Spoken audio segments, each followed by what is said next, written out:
Going to parade ng ulan.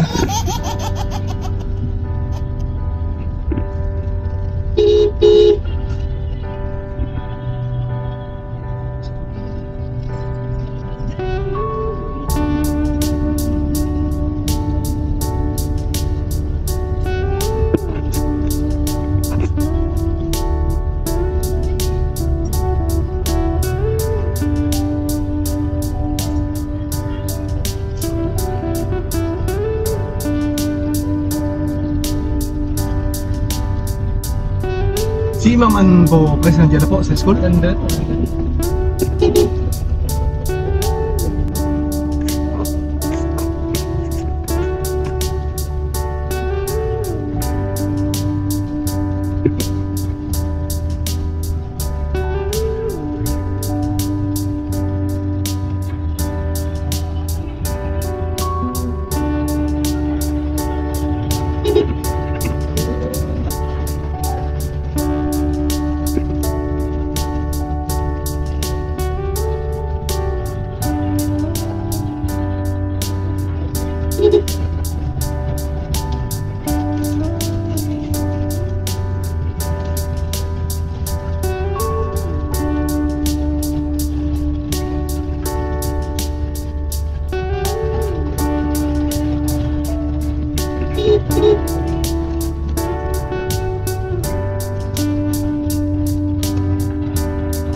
Yata pa silang diretso yung Pakalapan, ano? Oo, ito na nga po. Ampo, labas mo na yan. Oo. Mami, ito yung daan pupunta ng Abaton. Yan. Ito na. Dahil daan na namin ito nung eleksyon. Tanda ko ito.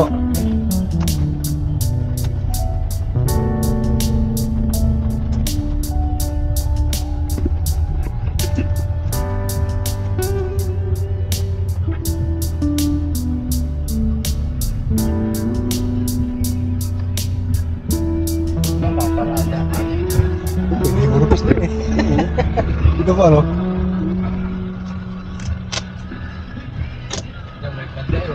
Kaya nga po eh. Tayo po, buwa tayo.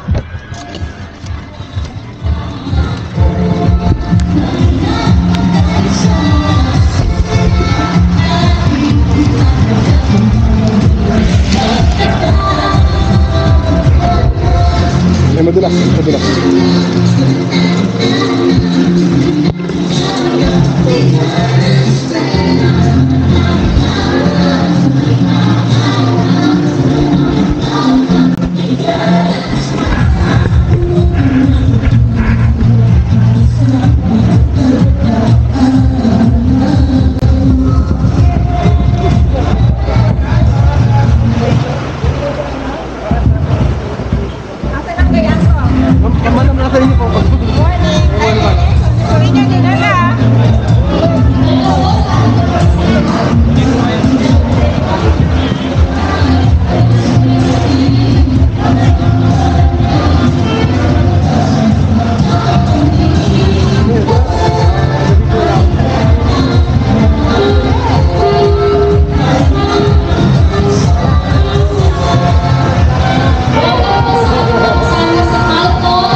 Physical Facilities and Maintenance Needs Assessment to be presented by Sir Joseph J. Mabuti.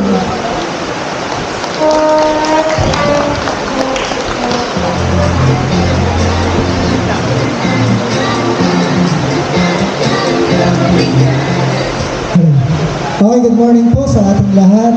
Kay Madam Lane, kay Engineer, sa representative ng ating barangay ang Barsilagan, and sa kapwa ko, teacher at saka sa mga kapwa ko guro. Sa ating mga stakeholders, sa ating mga bisita, sa mga magulang, magandang umaga po sa ating lahat. So ang update po sa ating facilities, ang lahat po ng ating classroom ay okay na. Dahil po yan ay may maraparaan ay malaking budget ang inilaan ng ating provincial government. So parang nasa 4.7. So inayos na lang lahat. Kaya tayo ay magko-concentrate na lang sa labas. So ang una po, ang problema natin dito sa atin na dapat bigyan natin ng pansin, lalo during sa ating brigada, yung ating kanal. Kasi pag umuulan dito, ay talagang bumabaha. So yun po ang possible na po namin naiisip dati, magagawa ng kanal doon, ang palagyan ng tubig ay doon sa kanal na sa may kalsada, sa Barsilagan. At dito sa likod, yun pong bubutasin yung pader doon, magagawa ng kanal palabas para yung mga tubig doon sa loob ay may lalabasan. So another po ay meron po tayong pinagagawa ngayong water tank sa likod. So sa pangunguna po ni Sir Judith,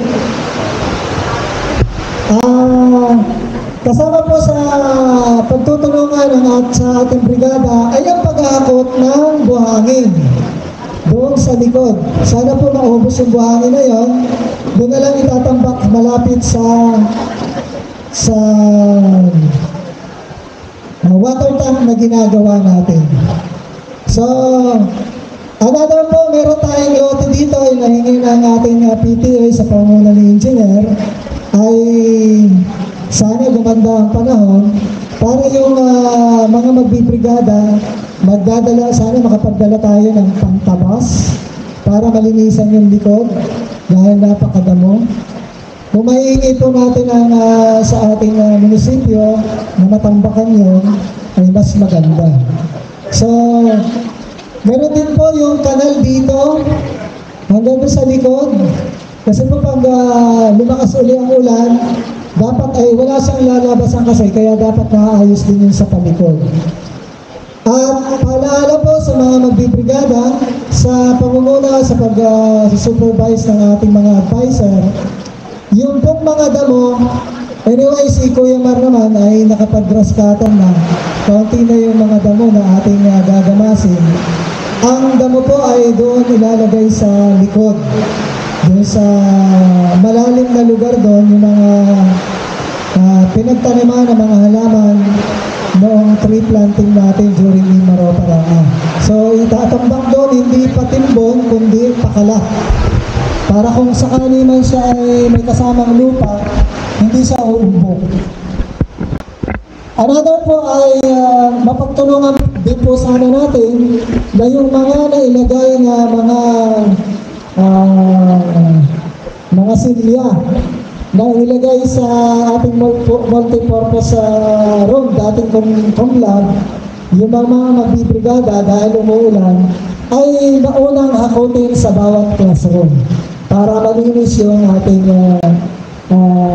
dating comlab na yun, na ang purpose ay lilinisin, ayusin para sa gamitin pa siya bilang facilities, maaaring conference room o kaya para sabi ni Sir Alan ay para sa workshop yata yung sa theory. So,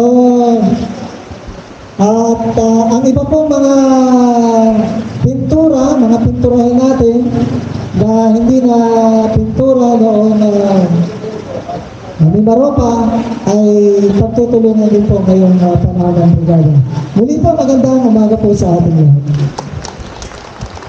Thank you so much po, Sir Joseph. And now let us be entertained with an intermission number to be given by Nauhan Municipal High School Brass Band. Yun po mga mananayaw ay ini-invite dito sa unahan. Dito sa stage para mas maganda. Nang makasabay kami sa inyong pag-induct.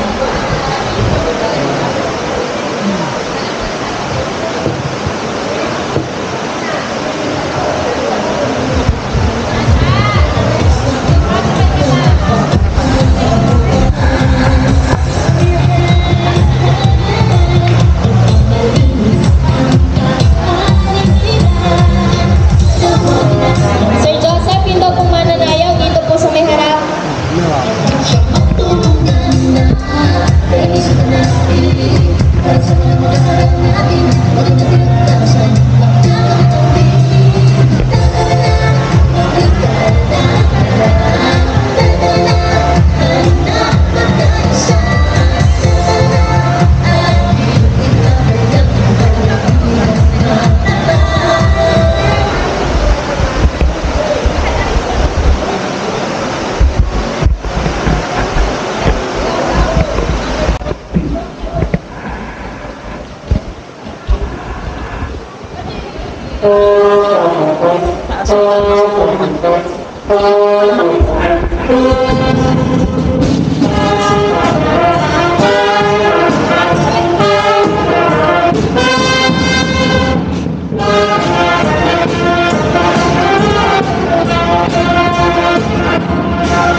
Thank you so much, Nauhan Municipal High School Brass Band. Solong-solo na iningin. Kung gaya ng katawan ay nasa mga sala.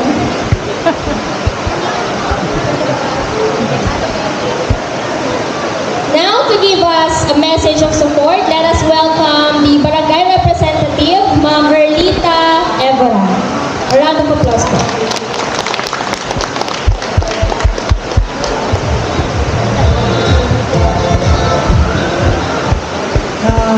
Isang maulan, subalit laging pinagpalang umaga sa ating lahat. Ako po bilang kinatawan ng ating nagtigisa po kami dahil sa Bayoong MPN at saka itong Nauhan Municipal High School. Kaya sabi niya, doon daw siya at ako naman dito. Nais ko lang po ipaabot sa namiminuno ng ating paaralan kay Mama Lalay ang aming taus-pusong pagsuporta sa Brigada Eskwela ng ating paaralan. Kahapon nga po kami ay nag-session at pinag-usapan namin kung anong araw dahil dalawa nga pong paaralan ang sakop ng Barangay Andres Ilagan. Kaya minabuti po namin pag-usapan kung paano mapapaghati ang aming pagsuporta dito sa dalawang paaralan na nasasakupan ng aming paaralan. Kaya muli po, inyo po maasahan ang aming pagsuporta sa gagawing Brigada Eskwela sa taong panuruan 2024-2025. Muli po, magandang umaga sa inyong lahat sa mga panauhin na narito ngayon sa kick-off ng ating Brigada Eskwela 2024. Thank you very much. Thank you so much po. Another message of support to be given from Halcon United Riders Club. May I call on President Tilo Gonzales. Abihan po for President Tilo Gonzales.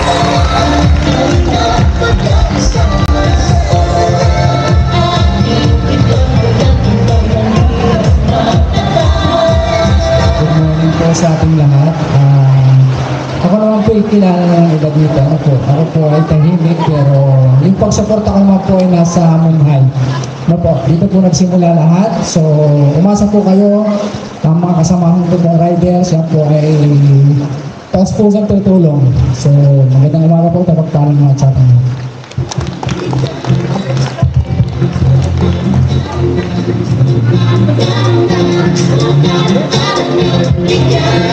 Thank you so much po, President Tilo Gonzales. Siyempre, kung meron po si President message of support, meron din po tayong tatawagin mula sa BJMP. Sino po kaya? Hey. Salamat po agad, sir.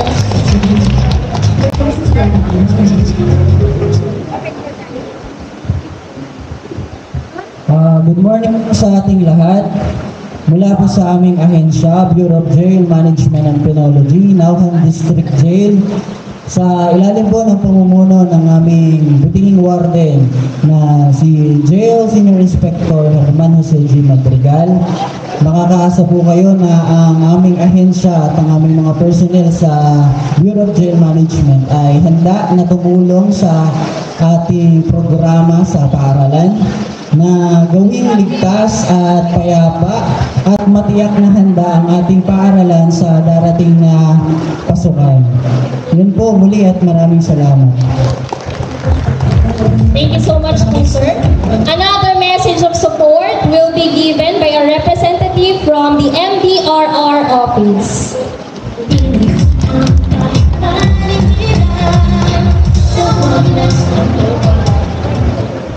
Good morning po sa inyong lahat. Mula po sa aming tanggapan sa MDRRMO po. Bagamat masama po yung panahon ngayon, mabuti po nakarating ng ligtas po ang bawat isa sa atin. So, kaya po ang aming pong opisina ay nakikiisa po sa brigada. Pagpasensyahan nyo na po at kami rin po ay hindi rin po magtatagal dahil meron pa po kami mga school na pupuntahan. Panatilihin po natin ligtas ang bawat isa. Yan lang po. Thank you. Thank you so much po, ma'am. Mula po sa Nauhan Municipal High School, kami po ay lubos na nagpapasalamat sa suporta mula sa iba't ibang grupo at kawani. Salamat po. And now, let us proceed to the Pledge of Commitment to be led by Sir Elmer M. Manalo, Head Teacher. Magandang umaga po sa ating lahat. Ang Pledge of Commitment po ay isang pangako ng bawat munhayan, ng bawat stakeholder na tutulong at makikiisa sa ating Brigada Eskwela ngayong taong ito. Ito po ay isang malaking tarpaulin na nakalagay sa board. Ipagpaumanhin nga lang po at hindi umabot sa umagang ito dahil sa hindi naasahang pagkakataon, panahon. Kaya po mamaya siguro or bukas ay atin po siya may ilagay dito sa stage. Yun po ay ngayon hanggang Sabado. Ito po ay may pangako, pledge ng bawat isa. Kaya malaya po tayo na i-affix yung ating signature dito at magbigay ng anumang donasyon na makatutulong sa ating paaralan. Kung sakali po na tayo ay pipirma sa Pledge of Commitment Board, mangyari lang po na ipalista ang ating pangalan sa nakatalaga sa Pledge of Commitment kay Sir Jeff De Alba, yun po nasa bandang kanan. kung ano po ay yung ating ibibigay na donasyon. So yun lamang po at maraming salamat. Thank you so much po, Sir Elmer. And now let us hear a message of appreciation to be given by our GPTA President. Let us welcome Engineer Marie Ann M. Gonzalez. Magandang po sa ating lahat, Madam May, Madam Arlene, Sir Elmer, sa ating po lahat, sa ating po mga bisita from MDRMO, sa BGMP, at ang bago mong pamilya, ang Halcon Riders. May damit din po ako yan, mamaya. Nakakatuwa po, nakakataba ng puso na kahit nag-sign off na ako ay GPTA pa rin ako dito. So, katulad ng hindi nyo ako nakakalimutan tawagin kahit ako'y nag-sign off, ang Pangulo ninyo, mananatiling Pangulo, lagi pong nandito, rain or shine, kasi alam niya ng riders, rain or shine, bumagyo man, ang Pangulo po, kasama aking mga kasamahan, mga PTA at mga magulang, ay lagi po tutulong para po sa pagaganda ng buhay. Mahal na mahal po namin ang buhay, kaya ulan lang po yan. Tayo po ay nagmamahal sa ating paaralan ng buhayan. Good morning po sa inyong lahat. Thank you po, Engineer Gonzalez. And now, magkakaroon po tayo ng photo opportunity kasama po ang ating mga bisita. Inaanyayahan po dito po sa stage. Lahat po. Pati po mga kasamang guro. Ma'am Lane. Ako. Mga kasamang guro, dito po tayo sa stage. Mga bisita po mula sa MDRR.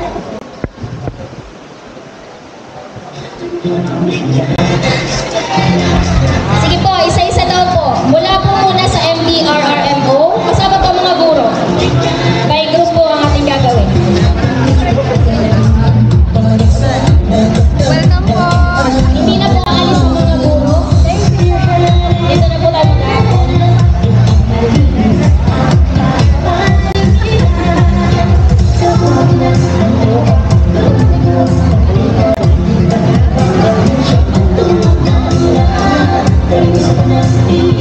para sa mga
pakidala ng instrument. Pakidala ng instrument nyo. Asa magkano yung kuwagas? Dala ba ng instrument?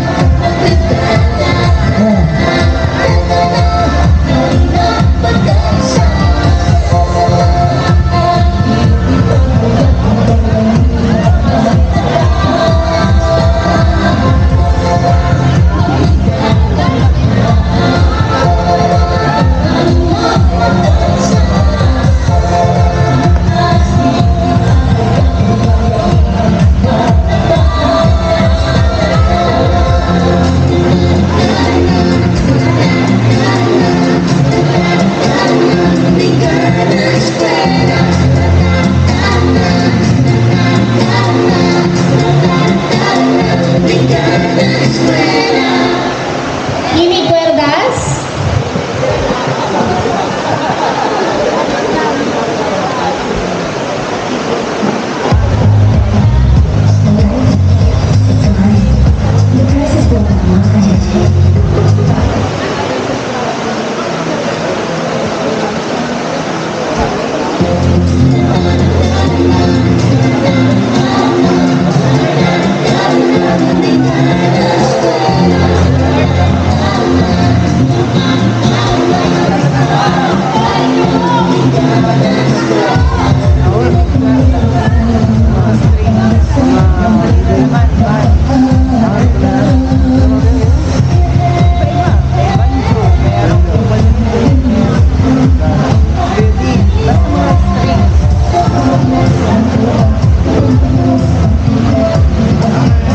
Thank you so much po.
I'm inspired by worth. I desire your worst, so you can just hide while I work.